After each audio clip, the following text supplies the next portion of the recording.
All right. Hello, everyone. Today, we will talk about how to approach patient with positive ANA. But before I'm going to give this lecture, just give me 1 second. Let me share this on my Facebook.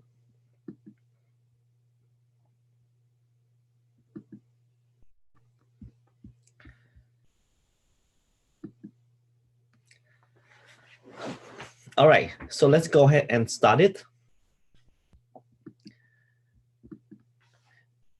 As usual, I will tell you my disclosure. I don't have any personal or financial conflict in these presentations.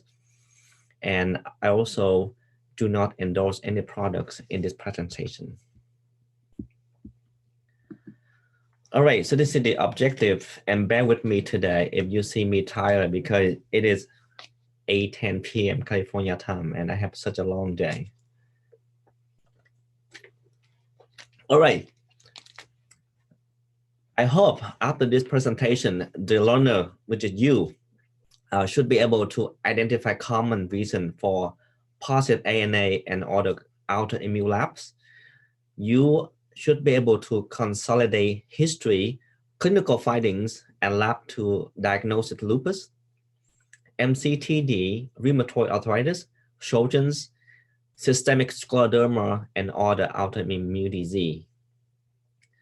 Plus, you should be able to apply the American College of Rheumatology criteria to evaluate patients with suspected autoimmune diseases. And lastly, you can refer to a specialist for further evaluation when you need it. All right, so this is our today lecture outline. We will talk about ANA, overview of autoimmunities, positive ANA in lupus, systemic scleroderma, positive ANA in Sjogren's, MCTD and rheumatoid arthritis, Felty Syndrome, and then some take-home point. But let me stop right here. Just want to make sure everyone is able to listen to my lecture and my voice, my audio is fine. So feel free to give comments, put in your comments under Dr. Win Tran, and then we will receive your feedback and we'll try to answer your questions. All right, so let's move on and let's continue. Well, what is positive ANA? This is ANA, but this is not what I meant. Okay, this is All Nippon Airways, just the very famous Japanese airways that I used to, or I have some experience with. And I will tell you this is ANA, but this is not the ANA we're talking about. And this is also flight attending for ANA, just to relax, make everyone laugh at the end of the day. And by the way, those flight attendants, they don't have lupus or they don't have any autoimmune disease. All right. So what exactly is ANA? ANA stands for antibody anti-nuclear and also known as ANF or anti-nuclear factor. They are autoantibodies direct against various components of the cell nucleus. Testing ANA is not a routine test. That means every positive ANA must come from a reasons. So if someone send me a lab with positive ANA, my suspicion that you must have a reason to test this. You just don't test ANA for fun, right? And more importantly, ANA is a snapshot measure of ongoing process of the autoimmune activities. And lastly, positive ANA can change over time. This is very important that many people forget. They think when you are or you diagnose or positive with ANA, it will remain for life.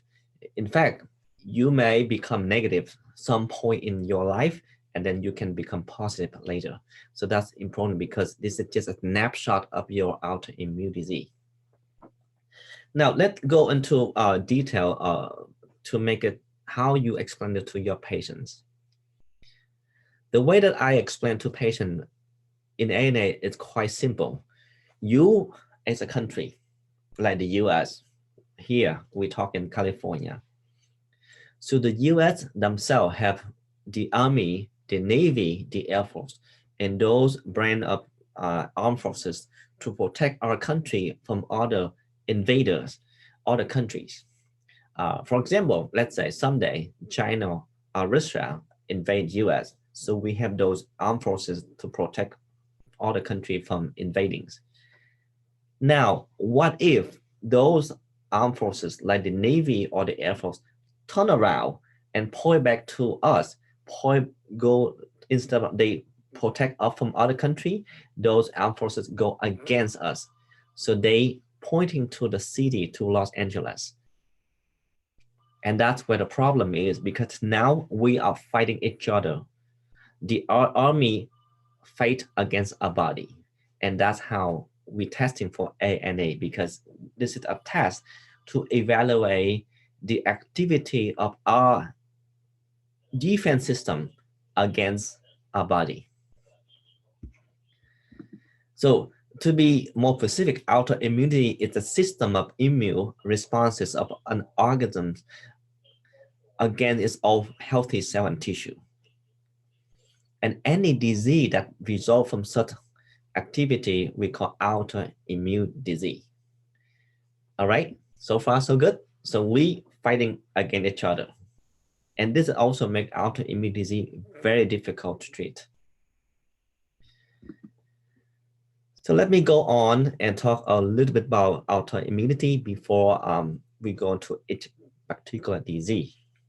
And by the way, if you have any questions so far, you just raise your hand or you put a question on the live stream, and I hope that I will try to answer your question.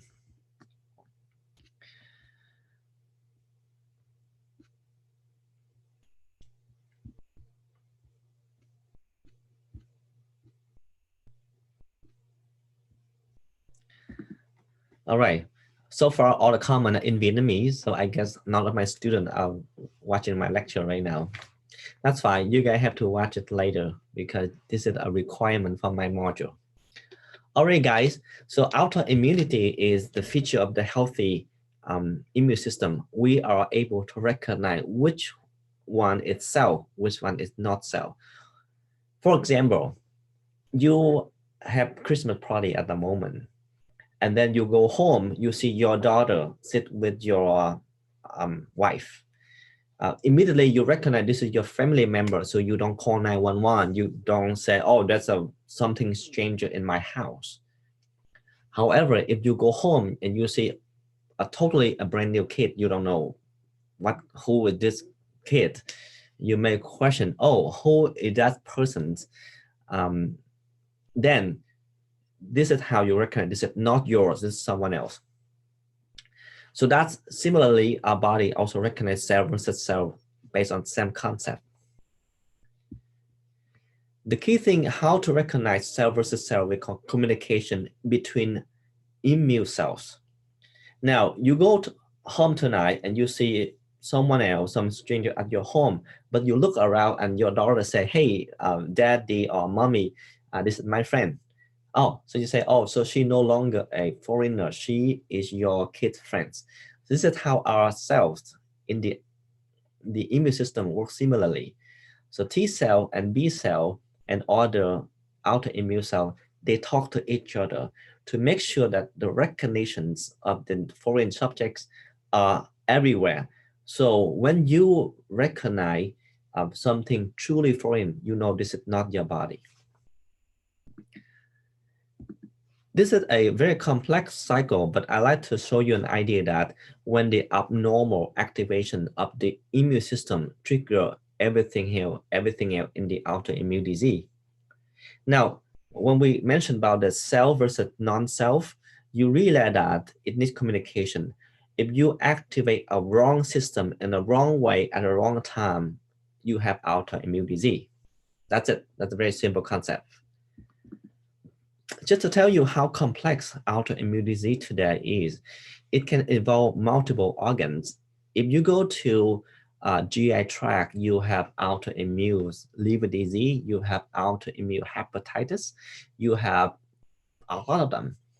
If you have something within the muscle system, you have myasthenia gravis, and you have Guillain-Barré syndrome, you have multiple sclerosis.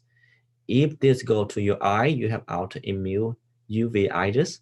If you go to your skin, you have vitiligo, etc. Whatever a system impacted by the immune system, it creates a new disease. Now, if you have multiple system effective, now we talk about more serious problem we call systemic or non-organ specific autoimmune disease. In this case, we have lupus. So lupus is a multi-system disease when the immune or the antibody attack multiple organs. So that's how you remember lupus. It's a very simple way. It attacks the kidney, it will attack the joint, it will attack skin, it attacks multiple organs in your body. All the autoimmune disease that we're talking about today include mixed connective tissue disorder, MCTD. We also have celiac, we have myocarditis. So a lot of those disease no longer confined within one system, but rather it's a multiple system, because remember, antibody, they travel all around your body, and whenever it goes, it'll attack the system. So one of the most common questions I receive is, does positive ANA always associate with an illness? The answer is absolutely no. Why? Because positive ANA found in 5% of normal populations, and usually a low titer, low levels.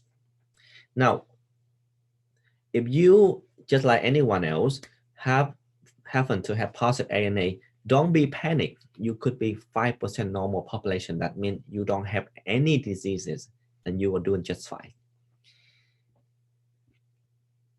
If you are a resident or a primary care doctor, you wonder about positive ANA, then the two things in your mind is it's always, and it should, interpret with history and clinical finding. So how do we test ANA in lab? And let me walk you through this is how we do in lab. We use a technique or technology called fluorescence anti-nuclear antibody test. When we draw blood from a patient serum, we add it to a commercial prepared cell on a slide, just like this. If this patient have antibody or positive ANA, those will bind to the cell. Then a second antibody, in this time, they tag it already with fluorescence dye, it mix. And they, of course, they all bind together. Now you view them under the ultraviolet microscopy, and then the ANA line up just like Christmas tree. I've seen a couple of those in lab, and let me tell you, they look gorgeous, they look beautiful. It's just how amazing. Sometimes in lab, you look at under ultraviolet microscopy and you look how amazing those lighting. All right, so any positive ANA test, it should have three components. First of all, it's positive or negative. And secondly, you talk about titer, like how sensitive. And number three is patterns. Based on patterns, you can tell or usually what type of disease usually associate. For example, when you talk about ANA positive, the titer is 1/320 speckling patterns. So 1/320 is the level of how sensitive the body is. If a titer usually significant, it's considered greater 160. That means 180, 164, it's quite normal, but 180 and above 160, you have more significant. And 1 to 320, 1 to 640, so those are very significant, because that's telling me that even this is even more sensitive. Now, just to remind you about cell biology, this is our cell structure. The nucleus is the one that the antibody aiming to, and the nucleus is sit right in the center. All right, so let's talk about ANA patterns. Multiple patterns have been described in the medical literature, but the most common one I'm listing right now. We have peripheral, we have homogeneous, we have speckling, and we have centromere. And nucleolar are the later ones. So each pattern usually associated with one particular disease or multiple disease. That means you can see, for example, lupus, it could be peripheral, it could be homogeneous, it could be speckle. So don't go with one pattern to one particular disease. Again, the purpose of today's lecture is you understand and you realize that ANA interpretation should, in the context of multiple factors, the history, clinical findings, and other factors. All right, let's look at some Christmas tree. Don't you see this is gorgeous, this is beautiful. So on my left, which is you see completely green, is considered homogeneous. It's easy because homogeneous means everywhere flat. And then you have speckling next one, and then you have nuclear dot and nucleolar centromere. You can see a centromere, and then so on. So those patterns you can see under my slide right there. All right, let's go more into details. In lupus, ANA positive in 95% of patients. That means this is, we talk about sensitivity. So if a patient have lupus, the chance of patient to have this is 95%. Similarly, mixed connective tissue disorder is 95%. Systemic scleroderma, 60 to 90%. Sjogren syndrome, 40 to 70%. Rheumatoid arthritis, 25 to 30%. And let me tell you this, in real life, in practice, a lot of people do ANA test in rheumatoid arthritis, and not because this is a low sensitivity, but because you want to make sure that your patient does not have lupus or something else that mimic joint pain. Because remember, lupus can cause joint pain. All right. Positive ANA also finding in other autoimmune disease, such as autoimmune hepatitis, polymyositis, and dermatomyositis. Addiction disease, idiopathic thrombocytopenia, Hashimoto's thyroiditis, autoimmune hemolytic anemia, or type 1 diabetes. All right, let me check my lab, my comment, and see how many comments so far. And by far, a lot of my patients, not residents or not medical students, which is fine. Again, let me tell you this, if you're listening to my lecture right now, this is a resident level. That means those graduate from medical school already will finish or finish. This is usually second year level, so not intern year level. So this is a quite advanced lecture. So don't get scared, don't get surprised if you have no idea what I'm talking about, which is fine too. At the end of the day, if you just want to review this video is available on my YouTube channel, and feel free to watch them. All right, so let's keep going. Now, what is the common, what would be a common approach to a positive ANA patient? My question to the resident or the fellow that ordered the test is, why would you order the test? Because if the patient have no symptom, no history, or no finding, why would you order the test, right? Because each patient needs to be evaluated individually. So let's start with some interesting case. Lupus. Now, this is a 36 years old female patient with discord and malar rash present to the clinic to see you.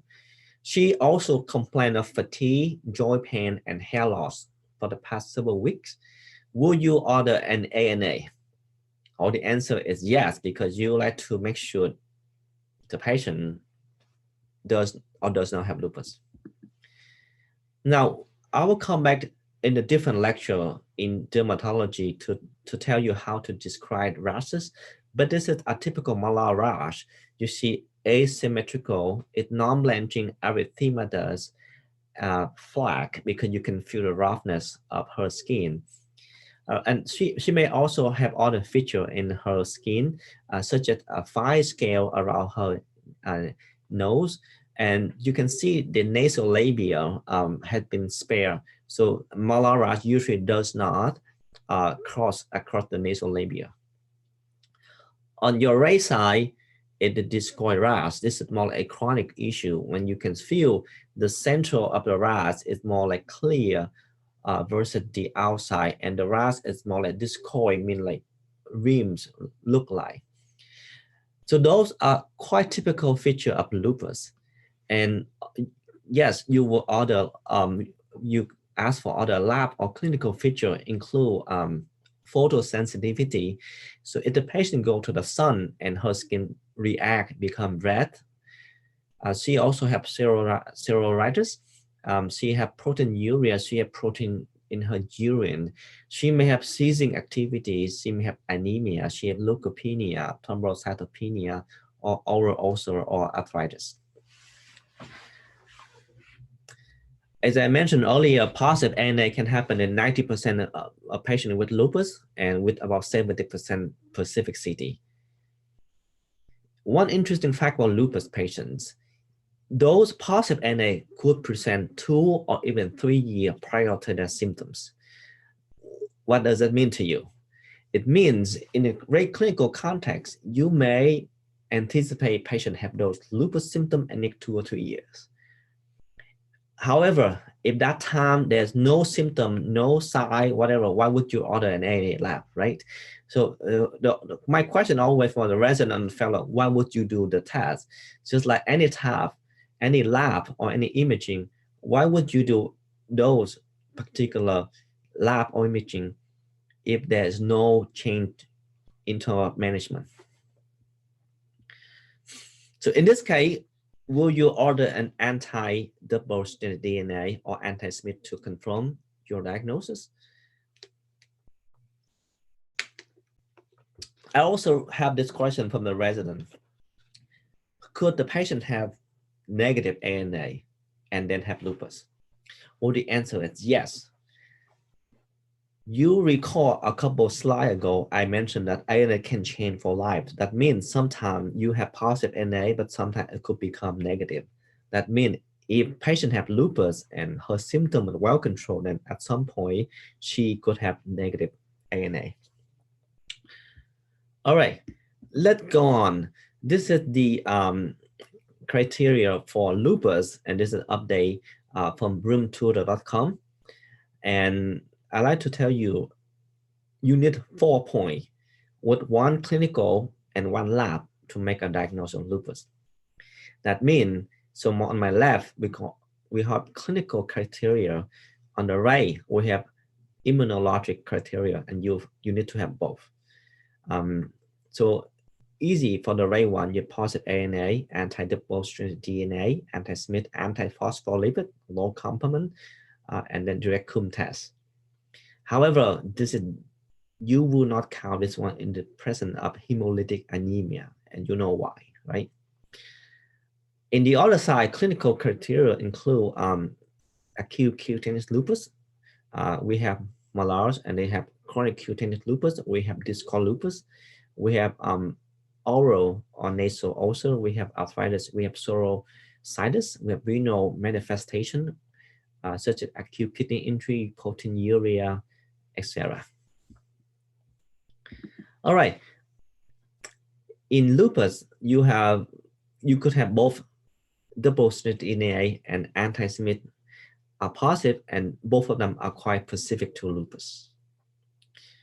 So all of those labs, the one thing that if you really want to measure or monitor lupus activity in the future is double-stranded DNA. Multiple studies have been shown this is probably one of the best tests for you to monitor lupus in the future. And one thing interesting, the anti-double-stranded DNA is not found in drug-induced lupus, and also anti-RNP and anti-RO, SSA, I'm sorry, this is SSB, also seen in surgeons. And lastly, you would like to monitor or follow anti-phospholipid, anti-platelet, and also anti-ribosomal. Those are usually monitored lupus activity.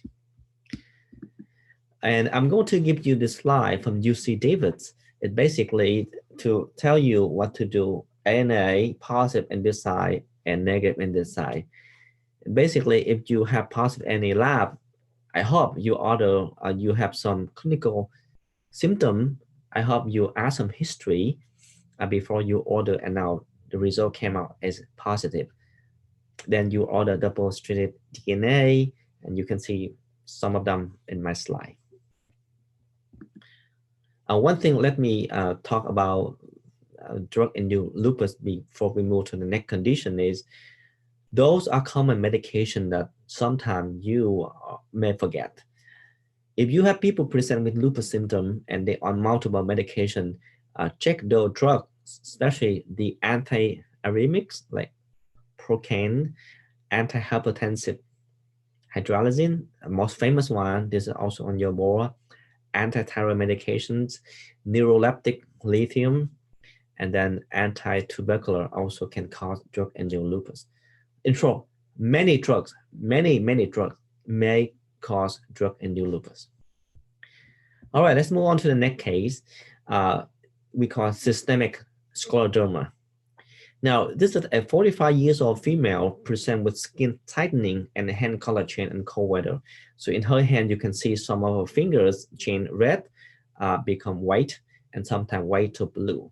Now, the question is, would you order an ANA test? And the answer is yes, because you like to evaluate all the autoimmune disease. Now, systemic scleroderma, this is a disease that we, as autoimmune specialists, have been struggling for years because this disease has involved with multiple systems. However, wherever it's involved, is almost cause multi-organ failure, and usually patients die within a number of years despite a lot of advancement in treatment of this disease. For example, we talk about lung involvement with systemic scleroderma. In this case, people may have an interstitial lung disease or lung fibrotics or fibrosis, heart and GI and other system. But usually people with systemic scleroderma, they die because of lung problems and also heart and GI problems. ANA positive happen in 90% of people with systemic scleroderma disease. And one lab that you like to consider is we call anti-centromere. And this lab happen in 50 to 96% with people with systemic. Now, the other one, less common, we call positive antibody SCL70. And this is happen more with diffuse, not the systemic. So moving on,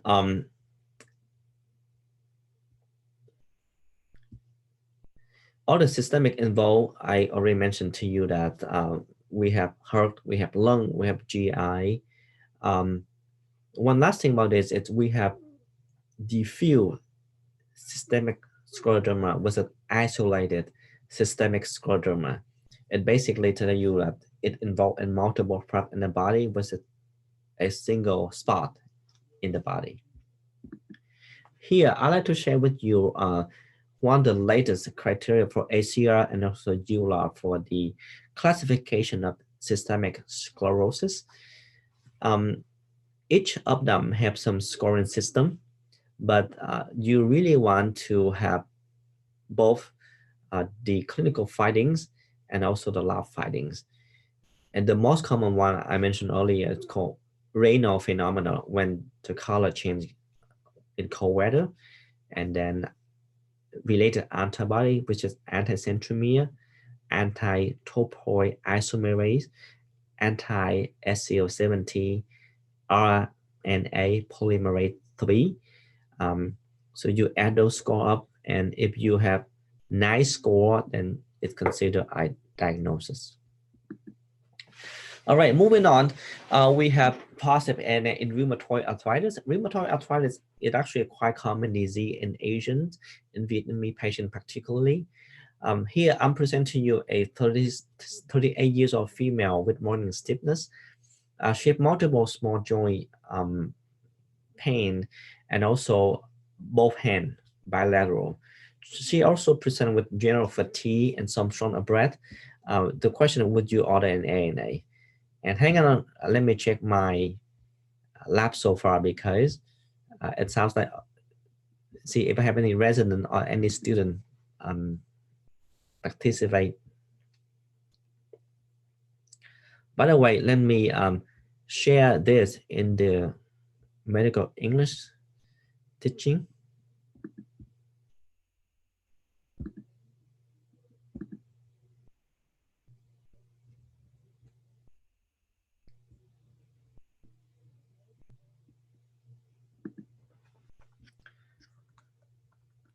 And I hope that many of my patients today, when they look at this lecture, they say, oh my God, what is Dr. Tran talking about?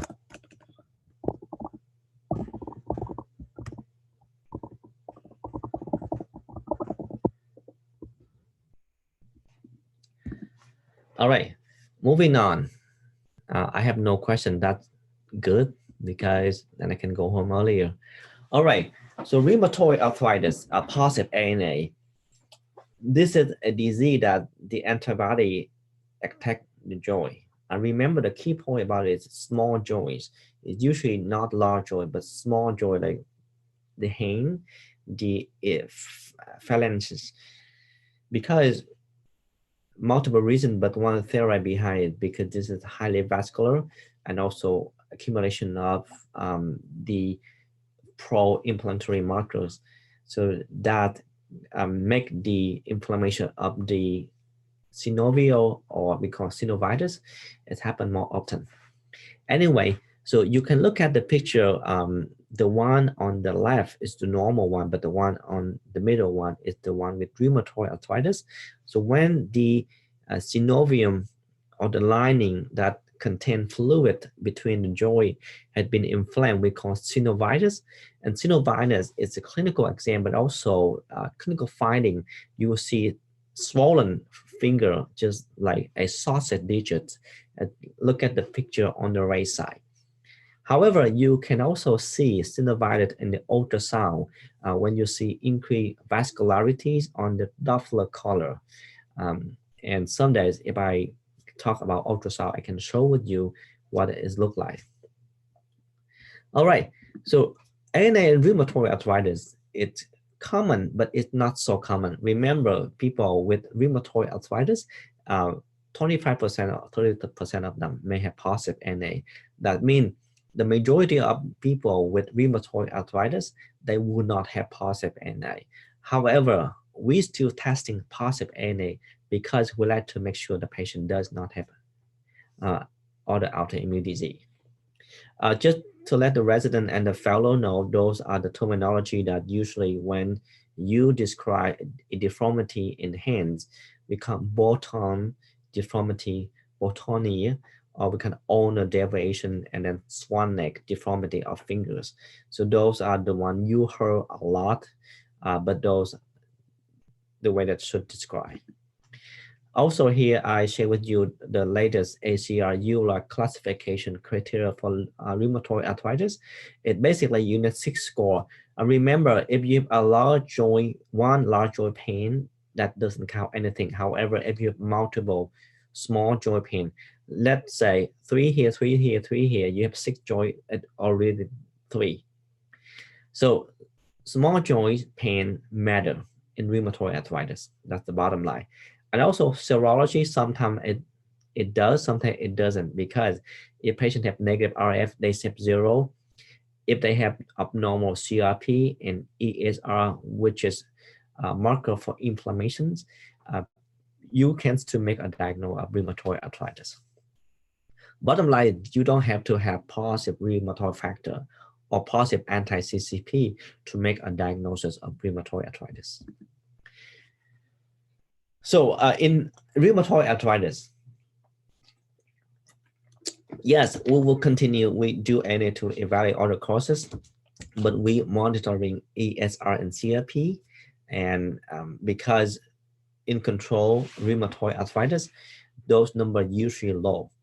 And then we do anti-CCP just to confirm, because anti-CC, anti-citrulline phosphate, it actually more sensitive than more specific, more specific when they compare to rheumatoid factor. And then you also monitor or measure complements.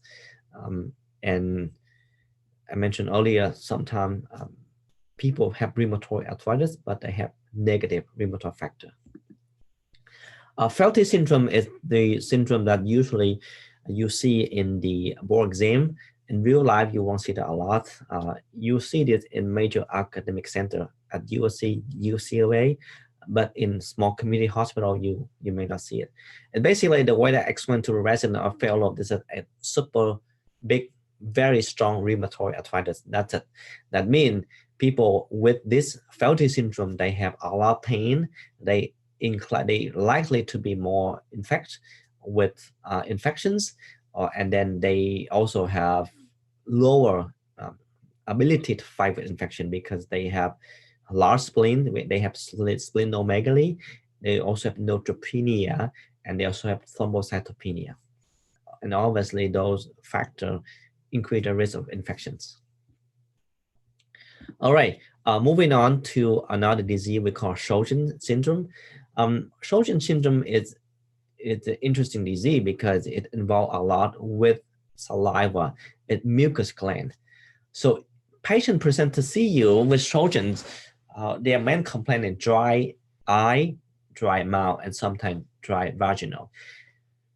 For many patients, many female patients, when the dry vaginal, it can be translated into different symptoms or diseases such as inflammation of the vagina or vaginitis, and sometimes they have some condition called Bartholin cyst.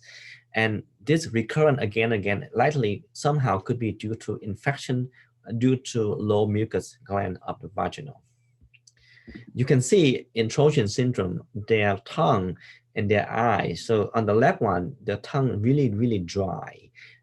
The eye in my right hand, you can see it dry and it's swollen because of inflammation of the eyelid margins. Other tests for Sjogren include Schindler test and Rose-Bangle test, but usually consider a really good test we call parotid gland biopsy. So you take a piece of that and you look under microscopy with CD4 staining, and you will see CD4 lymphocytic infiltrate, and this considered a diagnosis because chronic inflammation of the saliva gland from autoimmune disease is considered diagnosed for Sjogren's. Now, 70% of patients, Sjogren's, they have positive ANA, but not all of them will have positive, we call Sjogren antibody, we call SSA and SSB, because only 70% of them will be positive for SSA, and then 40% have positive for SSB. Remember, negative antibody does not exclude the disease. So this will give you how the criteria to diagnose Sjogren syndrome, at least 4 units 4 out of 6 to make a diagnosis. All right, let me take a quick stop right now to see any comments or anything from my presentation so far. And this is my challenge to my students. If you look at my presentation right now and you wonder what the heck I'm talking, this is a good way to evaluate your autoimmune knowledge. If you can understand half of my lecture, you're probably a good medical student. If you are catching up, you need to understand more about immunology. If you are internal resident and you understand all my lecture, congratulations, you almost finished your internal medicine training or family medicine training. All right, let me continue to move on. We have a couple more slides and then we finish. All right, how about hepatitis? Hepatitis, autoimmune hepatitis, is a disease that, as I said, caused by antibody that attack the liver parenchyma, and that cause inflammation of the liver, or we call autoimmune hepatitis. This condition usually happen in female sex. In this case, positive ANA can happen. Therefore, if you have that, you look for anti-smooth muscle and LKMI antibody. Usually, type 1, they favorite high ANA titer versus type 2. Autoimmune hepatitis also may associate with rheumatoid arthritis, ulcerative colitis, diabetes, and also family history of autoimmune disease. All right, let's move to a big fish. It's called MCTD, mixed connective tissue disorder. So what is this one? The way that I explain to a patient MCTD is basically just like you go to a shop, you buy 2, get 1 free. Let's go to Bed and Beyond and buy some shampoo. Right now, the promotion, I think I went last week or I saw online, is buy 2, get 1 free. So that's what I mean with MCTD. That means if you have 1 lupus, you have 1 rheumatoid arthritis, you have MCTD. That's it. So this is like a grandfather disease, a big disease of overlap of multiple autoimmune disease, include lupus, include other disease. Now, because of that, as you guess, the ANA should positive in most of the patient because it overlap. It include lupus, should include rheumatoid arthritis. It should include, and like I mentioned here, systemic sclerosis. So this is the very combination of many disease. The more you get it, the more definite of MCTD, but you at least need 2 disease to make it's called MCTD. So you need to buy at least 2 to get 1 free, or you buy 3, get 2 free. All right, let's go to some other criteria. Common symptom, we have renal phenomena with swollen finger. You have positive anti SNRNP antibody, and then other finding with lupus, we have joint pain, we have lymphoedema, we have facial erythema, leukocytopenia, and then we may have polymyositis findings. We have systemic scleroderma finding like pulmonary fibrosis, or we have restricted change of the lung. So those are, as I say, you have multiple disease, more than 2, then you can say this is likely MCTD. That's easy way for you to diagnose it. All right, so in summary, do not order ANA alone. I mentioned that. Don't just because you're curious. I know you're a great med student, MD, DO student, but don't order ANA lab alone because you need clinical finding, you need history to order a lab test. This is also true. In general, you won't order lab tests or you won't order imaging if you don't have any pertinent information, such as history or clinical findings on your examinations. And then treatment should not start based solely on positive ANA. I repeat, positive ANA could be normal in up to 5%. So you do not start treatment based solely on positive ANA. Combine history and clinical finding, build a differential diagnosis, then order ANA and order autoimmune disease. Follow-up lab ANA is not helpful because they can change, they could be negative. However, the double-stranded DNA, CRP, ESR, C3, C4 are helpful for lab in lupus, in rheumatoid, and again in lupus. Again, if you have any question, you can contact me. You know my email address. I don't want to give it here. But I hope today's lecture will give you some idea about positive ANA. I know this is a lot of material, and some of you may found this intimidating, and you have no idea what Dr. Tran is talking about.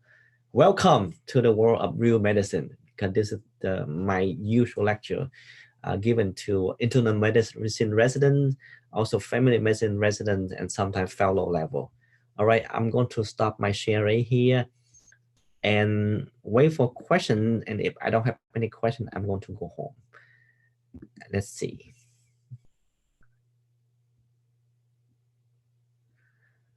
All right. Any question, guys, before I finish my lecture? And then if you have no question, then I will talk to you next time. Oh, we have a question here. Cho em hỏi là dựa vào định lượng ANA để dự đoán sớm tình trạng chuyển từ lupus đỏ da sang lupus hệ thống được không? Và ngưỡng cần lấy bao nhiêu? Well, so let me interpret this one into English. Can we base on ANA titer to